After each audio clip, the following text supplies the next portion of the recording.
I just so badly wanted to have a knight in shining armor show up, you know, if for no other reason than to mediate the relationship between this grandmother and the mother, between this mother and her child, you know, like these two women, they're fighting over this young girl, and you really get the sense that one of these men need to just step in and at least mediate that confrontation, you know? Yeah. If not also, very true, you know, like lay down some rules here. If motherhood is, if motherhood is like interiorly directed, and then, you know, without fatherhood, it can potentially become, it doesn't want to let go. It can potentially want to turn in on itself and just kind of reenact motherhood forever. Right. And it's the father who sets up the kind of the boundaries and the structure in some sense. Sure. Yeah, and I think I watched this with my wife, and she was obviously like devastated by this one. She hated it. But one thing we talked about afterwards is that, you know, women are just built this way. Mothers, you know, are so susceptible.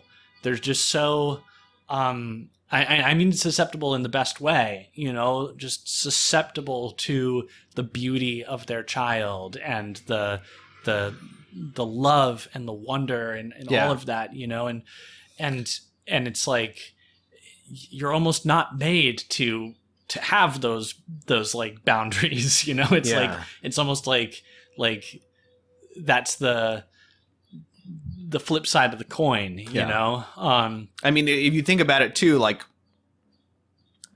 traditionally the mother is the one who kind of like, the father is the one who provides the house, right? And the mother is the one who makes the house. Yes.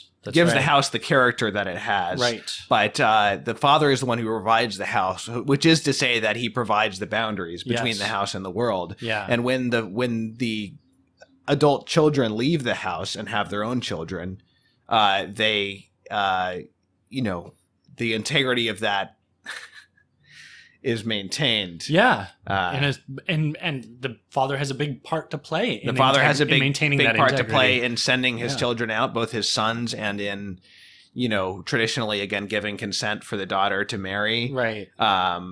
So the father is the one who kind of like is the conduit to the outer world, right?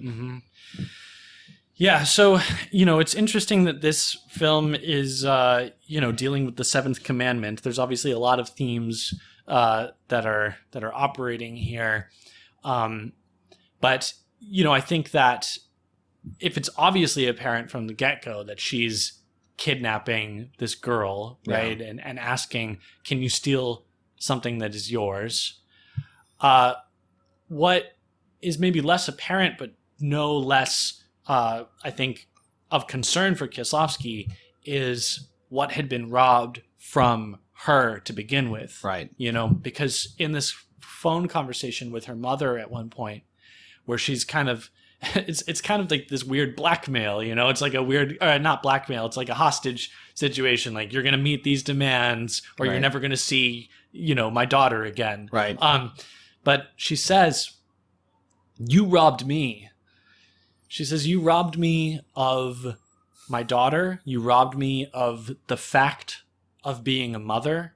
You robbed me of myself, of the both of you. She lists all these, the both of you being her own parents, right? Right. She lists all these things that were stolen from her. And I just, after my first time watching this, that was the line that stuck with me the most. And that was what I was left thinking about, was what are the sort of social conditions wherein we begin to rob mothers of their children, you know, and of the fact of their being a mother and of love. Yeah. That's something that she says. She says, you robbed me of my daughter, of my being a mother, of love, of myself. There's like a logic to the way that unfolds, of my daughter, of the fact of my being a mother, of love, of myself. Yeah. You know? And I think that it's almost like she's mapping out like the way this is supposed to work. She says, in fact, in the same quote, she says, things were meant to be different. Meant to be by whom? You know, if not by God, who designs us this way. Mm-hmm. Male and female, he created them. Right. You know, like that we're designed to to have children, you know, and to be mothers and to be fathers.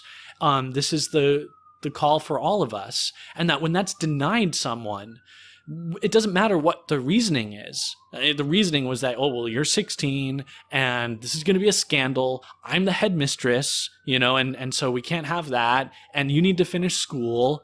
You know, how much of this rationale is precisely the rationale that goes into abortion and contraception and everything that we tell our daughters now about why they need to put off having children, mm-hmm. why children are not a blessing, not a gift, but instead something to be afraid of. Pregnancy is a condition, you know, that needs to be treated.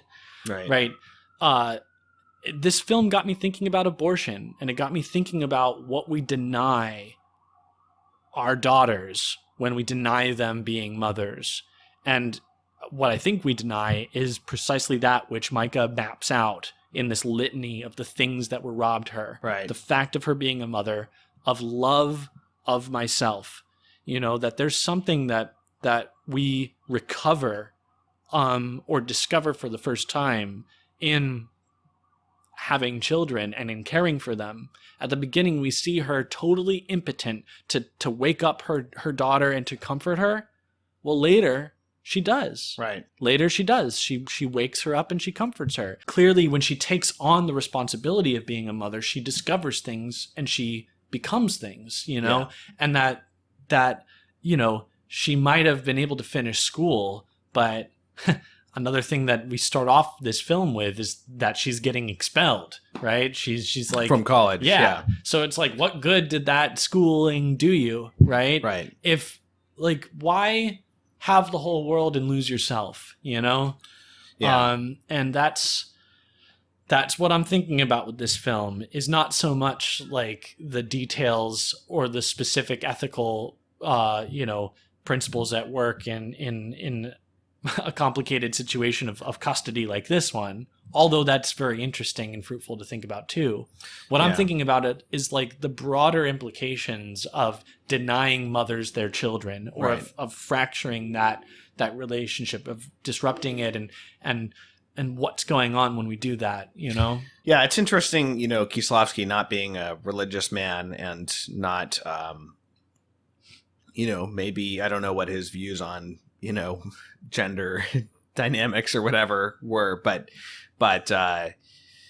you know, in this and in number 4, he has a pretty clear, it seems to me, he's pretty aware of the ways in which fathers can fail their daughters. Yeah. By not, and specifically by not taking on their proper authority. Yeah. I think it's pretty clear. I don't think we're reading that into. No, and I think that fatherhood factors pretty centrally in most, if not all, of these films. Yeah. You know,